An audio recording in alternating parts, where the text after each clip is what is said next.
कि मैंने रजिस्ट्री करवा रखी है। परसों जब वो तोड़ने के लिए आए थे, मैंने उनको कहा कि वह कागज़ तो देख लीजिए। उन्होंने किसी से मिलने की बात ही नहीं करी, ना कागज़ देखा।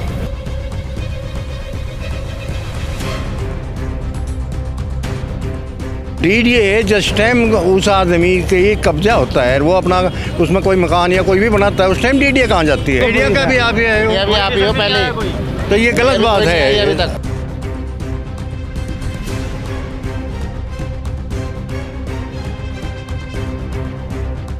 दोस्तों, मैं नरेंद्र धवन, दिल्ली अपडेट के स्पेशल एपिसोड में एक बार फिर आपका स्वागत है। मेरे पीछे के दृश्य आप देख सकते हैं। ये कोई ना तो भूकंप आया है, ना कोई जलजला है, और ना ही कोई वॉर लैंड का कोई दृश्य है। ये दृश्य है पूर्वी दिल्ली का, ये एरिया है, वजीराबाद रोड है, मेन रोड निकल रहा है। उसके साथ में हम देख सकते हैं कि किस तरीके से यहाँ पर डीडीए द्वारा बुलडोज़र एक्शन लिया जा रहा है। हम आपको यहाँ पर याद दिलवाना चाहेंगे कि बीते दिनों सुप्रीम कोर्ट में भी ये मामला गया था, और यहाँ पर डीडीए द्वारा भी अश्योर किया गया था कि 31 दिसंबर 2026 तक दिल्ली के अंदर किसी भी तरह का डीडीए लैंड पर जो एनक्रोचमेंट है उस पर एक्शन नहीं लिया जाएगा। हालांकि डीडीए ने भी ये माना था कि वो अपनी एनक्रोच लैंड पर अगले 3 सालों तक कोई भी एक्शन नहीं लेगी। लेकिन बीते हफ्ते ही इस तरह का बहुत बड़ा मामला सामने आया है, जिसमें कहा गया था कि डीडीए द्वारा एक्शन लेने शुरू हो गए हैं। और इसका नज़ारा ये हम देख सकते हैं कि ये जहाँ पर जो बुलडोज़र एक्शन शुरू हुआ था, ये परसों यानी कि शनिवार को चालू हुआ। और देख सकते हैं कि मेन रोड की ये जगह है, यहाँ पर बहुत बड़े बड़े कई शोरूम थे, बहुत बड़ी बड़ी दुकानें थी। ये यहाँ पर एक्शन लिया गया, और यहाँ पर जो बसी बसाए शोरूम थे उनको जमी दोस्त कर दिया गया है। यहाँ पर कई लोग भी हैं, हम उनसे बात करने की कोशिश करेंगे कि आखिर क्या उनको कोई सरकार द्वारा या डीडीए द्वारा कोई नोटिस दिया गया था, या उनको बगैर बताए इस तरह का बड़ा एक्शन किया गया। ये जो जगह है, ये पूर्वी दिल्ली का एरिया है, अमर कॉलोनी इसका नाम है, और यहाँ पर मीत नगर की ये बस्ती है, मीत नगर का जो एरिया है। चलिए बात करने की कोशिश करते हैं, कुछ लोगों से जुड़ते हैं और जानने की कोशिश करते हैं कि आखिर किस तरीके से उनकी जो जगह है वहाँ पर इतना बड़ा एक्शन लिया गया। भैया जी, आपका नाम? शशि गौतम। गौतम जी, ये आपकी भी जगह थी यहाँ पर? हाँ जी, सामने मेरी जगह है। 3 प्लॉट थे मेरे यहाँ पे, 450 का ज़मीन थी मेरी यहाँ पे। तो आपके पास कोई रजिस्ट्री थी या पावर ऑफ अटॉर्नी थी? नहीं, मैंने रजिस्ट्री करवा रखी है। सामने प्लॉट मेरा सामने है पूरा, उसकी मैंने रजिस्ट्री करवा रखी है। परसों जब वो तोड़ने के लिए आए थे, मैंने उनको कहा कि वह कागज़ तो देख लीजिए। उन्होंने किसी से मिलने की बात ही नहीं करी, ना कागज़ देखा। कोई मतलब ही नहीं। ना तो आपको कोई नोटिस आए, ना आपको कोई नोटिस नहीं, कुछ नहीं है। ये सबके साथ ऐसी स्थिति है? हाँ जी, किसी के पास कोई नोटिस नहीं है, कुछ नहीं है।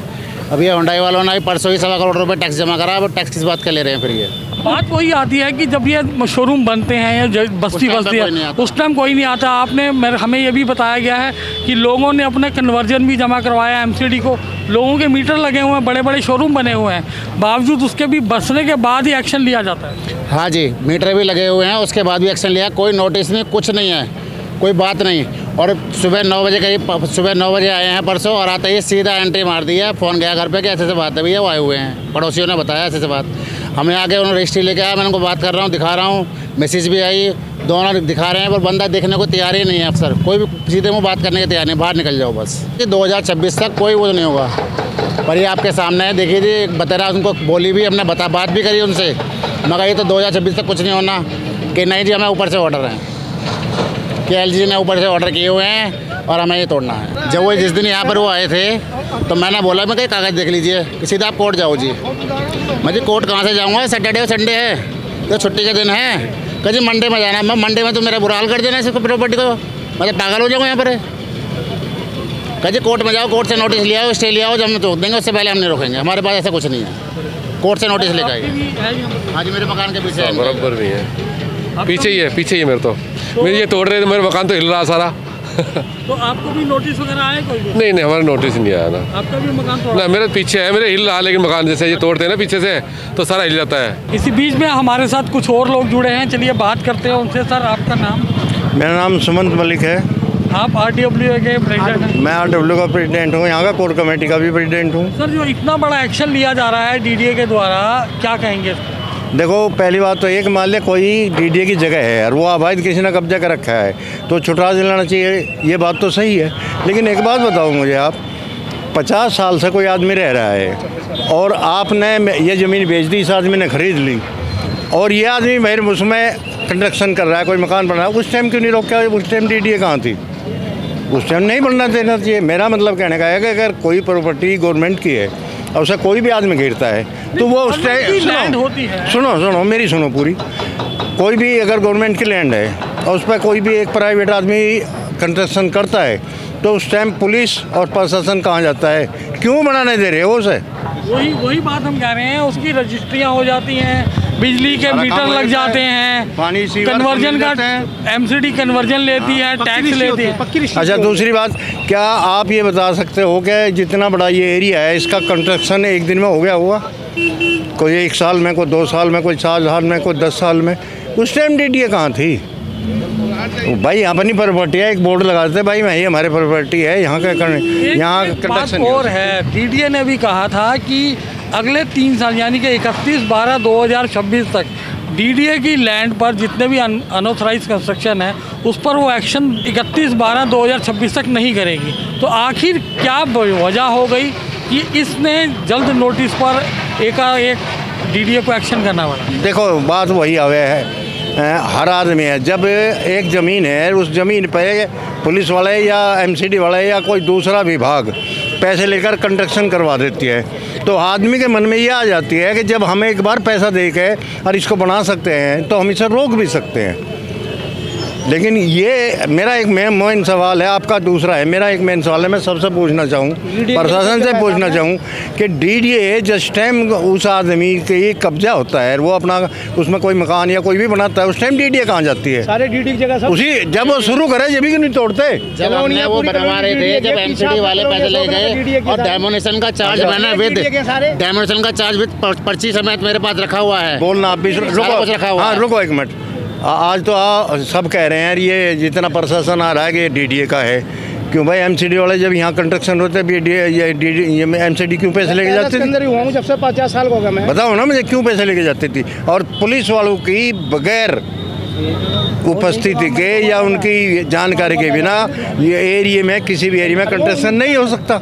तो उसी दिन क्यों नहीं रोका? फिर मान लिया कि इस आदमी पे जिसका जगह है, इसकी नहीं, मैं किसी भी आदमी की बात कर रहा हूँ, वो उस आदमी का मकान है, वो कब्जा लिया, लेकिन जिसमें मकान बनवाने में जिन लोगों ने उसकी मदद करी, प्रशासन की बात कर रहा हूँ मैं, आम आदमी की नहीं, उन पर एक्शन क्यों नहीं?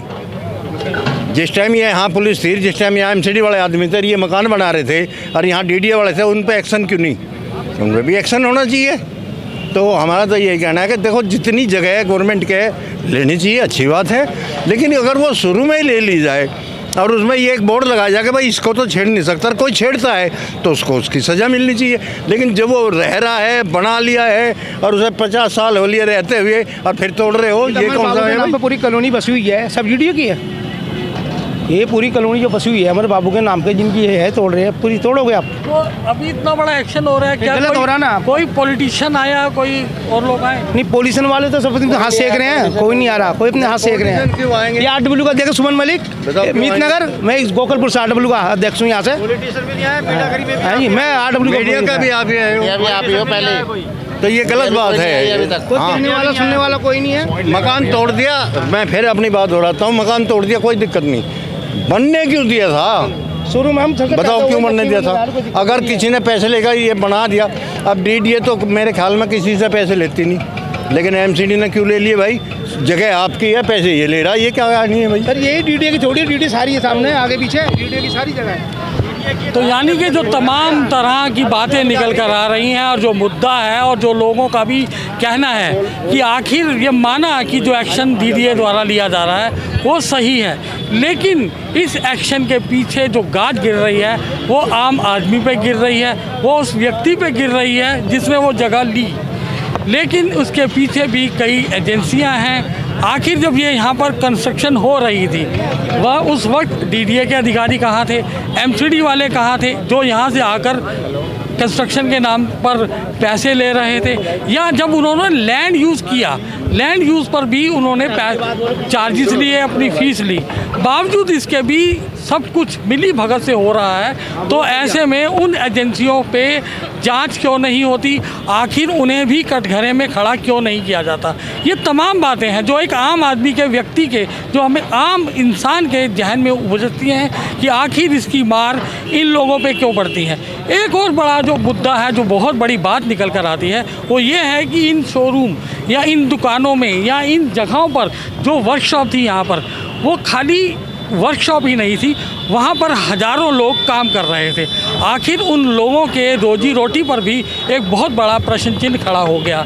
ये तमाम बातें हैं जिन्हें सरकार को सोचना होगा, इन एजेंसियों को सोचना होगा कि आखिर जो एक्शन लिया जा रहा है इसके पीछे की मुख्य वजह क्या है। आज के लिए इतना ही, शीघ्र मिलते हैं नए एपिसोड के साथ। मैं नरेंद्र धवन, दिल्ली अपडेट के लिए। जय हिंद, जय भारत।